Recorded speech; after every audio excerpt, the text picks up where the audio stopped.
Assalamualaikum warahmatullahi wabarakatuh. Yang ingin saya tanyakan Ustadz, bagaimana hukumnya main Bitcoin atau main trading? Oke. Alhamdulillah, Bitcoin, trading, saham ini adalah perbuatan atau perniagaan yang tentunya ketika kita meninjau secara syar'i, kita harus kembali kepada kaidah syara' bahwa asal segala sesuatu itu hukumnya mubah, boleh-boleh saja, kecuali ada hal-hal yang menyebabkan ia haram secara syar'i, ada dalil-dalil yang mengharamkannya.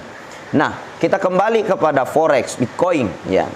Bitcoin di dalamnya kita lihat apakah ada unsur di dalamnya yang menyebabkan ia menjadi haram, seperti di dalamnya terjadi gharar, sesuatu yang tidak jelas ya. Banyak kita menemukan ulama kita mengatakan Bitcoin itu, forex itu, pertukarannya, sell buy-nya itu kita tidak tahu secara pasti, secara jelas. Menurut saya justru trading forex atau Bitcoin ini sangat jelas, karena Bitcoin itu sudah terdesentralisasi oleh suatu platform yang disebut dengan blockchain ya.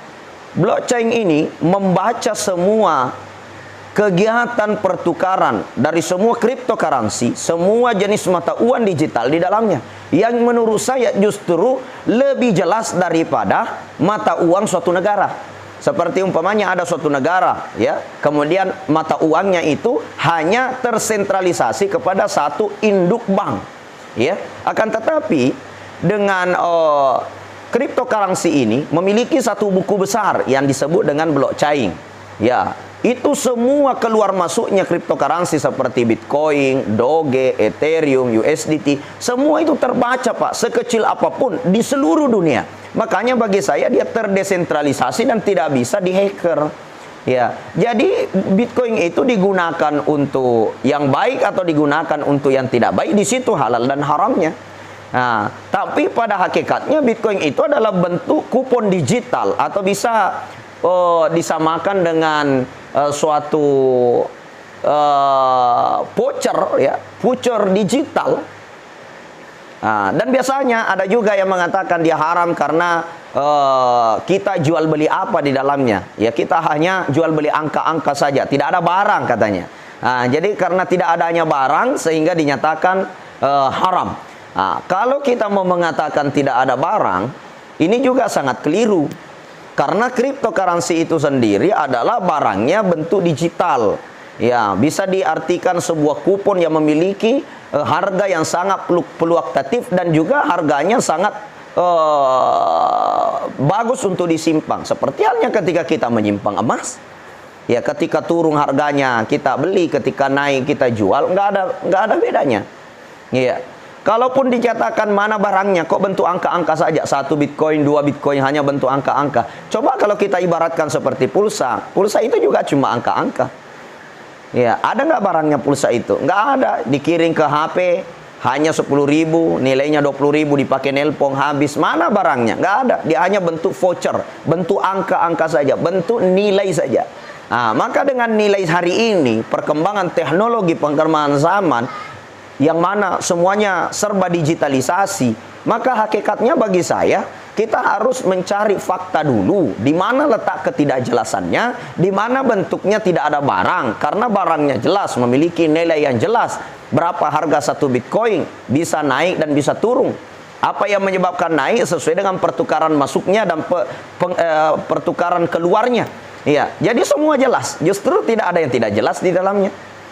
Kalaupun dikatakan di dalamnya adalah riba, nah persoalan ribanya itu di mana?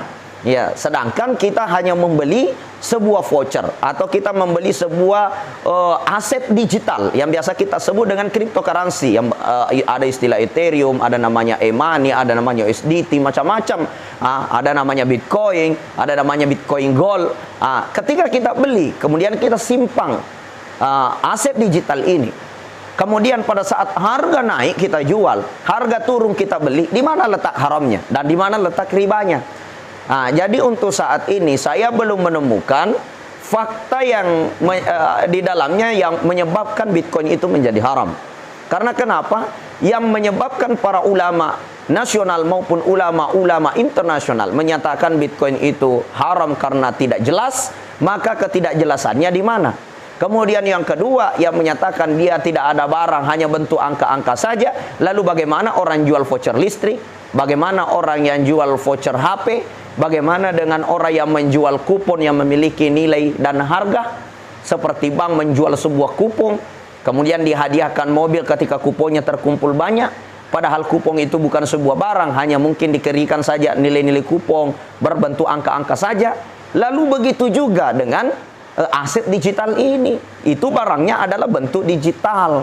Tidak ada masalah selama tidak ada pelanggar syarak di dalamnya.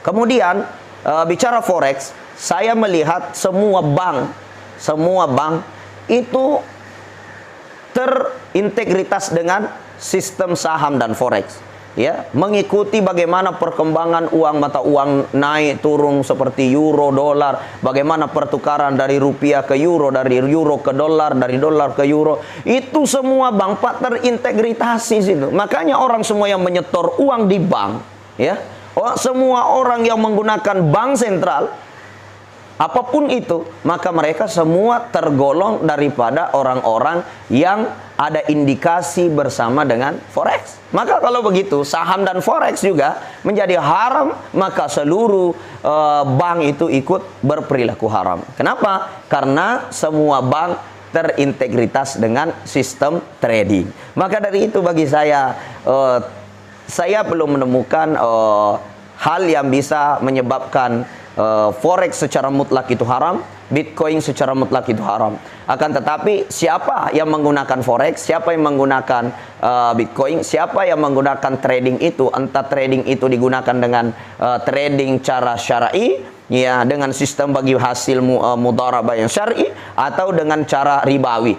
Begitupun dengan Bitcoin digunakan dengan sistem alat yang main judi, sistem alat yang sistem yang digunakan untuk geng-geng online yang terlibat dalam maisir, permainan judi, atau digunakan kepada hal-hal yang haram, maka dia menjadi haram, bukan karena Bitcoinnya. Akan tetapi bila digunakan untuk yang baik-baik, disimpan sebagai aset yang berharga, kemudian dijual pada saat naik, kemudian dibeli pada saat turun, saya kira itu tidak ada yang haram di dalamnya. Maka dari itu mudah-mudahan Allah melindungi kita semua dari perkara yang haram, dan Allah Subhanahu wa taala memberikan kita petunjuk sehingga kita tetap berada dalam hidayah, jalan yang lurus, dan kita tetap akan menjadi orang-orang yang diselamatkan dunia dan akhirat, radiyatan mardiyah, ridho dan diridhoi oleh Allah Subhanahu wa taala. Hadanallah wa iyyakum ila sabilis salam. Wabillahi taufiq was sa'adah. Assalamualaikum warahmatullahi wabarakatuh.